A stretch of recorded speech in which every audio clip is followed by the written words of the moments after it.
Сәлеметсіздер ханымдары, каналыма қош келдіңіздер. Бүгін біз сіздермен үйде бар заттармен дәмі ерекше болып шығатын японский салат жасайтын боламыз. Керекті ингредиенттерді видеоның астына жазып қалдыратын боламын. Ең бірінші жұмысымызды осылай қиярды ұзын пышақпен турап бастаймыз барлығын. Егер үйлеріңізде болмаса, кәдімгі қолданып жүрген пышақпен де пайдалансаңыздар болады.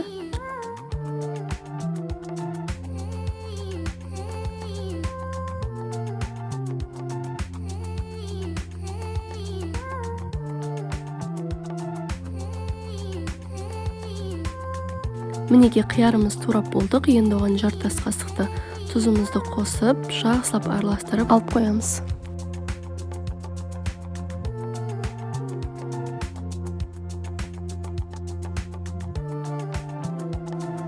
Келесі бізде осылай суда қайнатылған етімізді жіңішке етіп турайтын боламыз.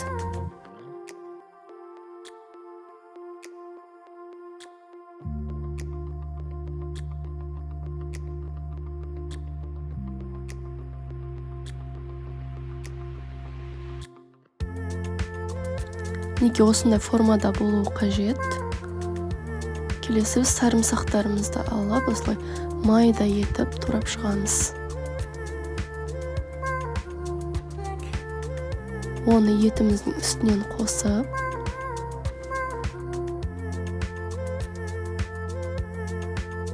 екі-үш ас қасықта соя қосып жіберіңіздер.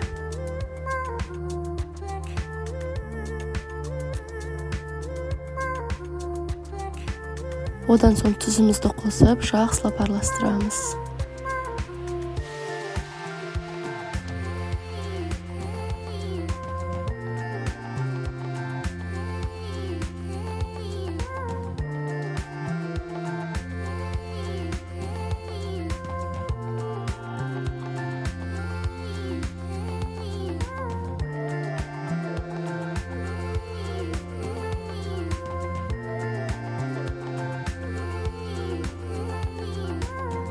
Келесіде бізде осындай кинза, сіздер майдаланғанда пайдалана берсеңіздер болады.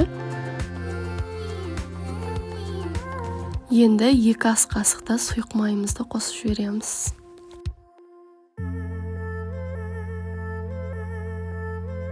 Келесіде біз 1 шай қасықта яблочный уксус қосып жібереміз. Одан соң барлығын жақсылап араластырып, еттің барлық жеріне бірдей болып тиюі қажет. Сонда етіміздің дәмі өте ерекше болып шығатын болады. Одан соң біз пиязымызды турап аламыз, майдалап.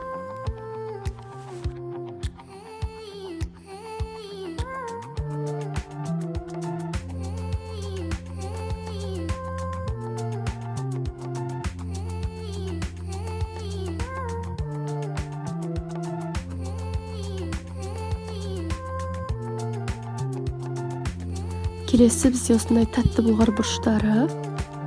Мен осы үлкен тәтті бұлғар бұрыштың жартысын пайдаландым.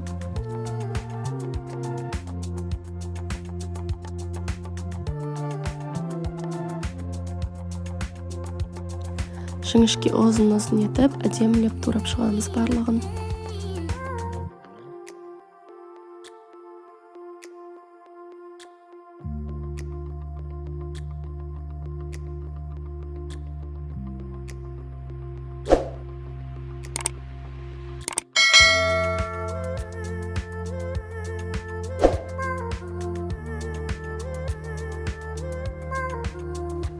Біз осылай қызыл бұлғар бұрышында қостық. Бұл салатымыздың тәбетін одан әрі ашатын болады.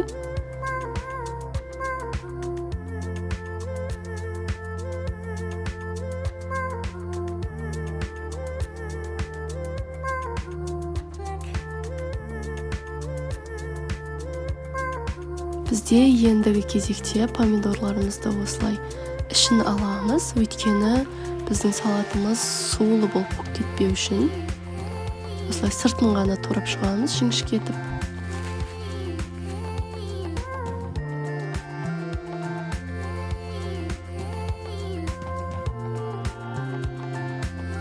Келесіде біз осындай қызып тұрған отта пиязымызды қызартып қуырмаймыз, естеріңізде болсын. Тек бір-екі араластырсақ қана жетеді. Одан соң тәтті былғары бұрыштарын да қосып жіберіп, жеңіл араластыратын боламыз. Қатты қуырып жібермеңіздер. Үстінен кішкене тұз қосып жіберіңіздер. Мінекей көрсеңіздер, өте жеңіл қуырылған, қызармай. Мінекей бізде енді салаттың араластыру кезеңі. Ең алдымен осылай қиярымызды суынан бөлек ыдысқа алып аламыз. Суымен салып жібермеңіздер. Одан соң помидорымызды қосамыз. Келесінде бізде осылай қуырып алған жаңағы пиязымыз бен тәтті былғары бұрыштарымызды қосып жібереміз. Келесінде етімізді қосамыз. Осылай соясымен бірге қосып жіберіңіздер. Егер де соясы жеткіліксіз болатын болса, тағы да қоссаңыздар, ештеңе етпейді. Енді мен осындай петрушкадан пайдаландым. Оны үлкен-үлкен етіп кесіп шығамыз. Бұл салаттың ерекшелігін айта кетейін. Бұл өте витаминдерге бай, әрі өте оңай. Дәмін енді сіздерге айтып жеткізе алмаймын. Күшті шығады дәмі. Жасап көруге кеңес беремін. Енді біз жақсылап араластырамыз салатымызды барлық жеріне бірдей болып пісуі үшін. Егер тұз аз болса, тұзын қосыңыздар. Соясы аз болатын болса, соясын қосыңыздар.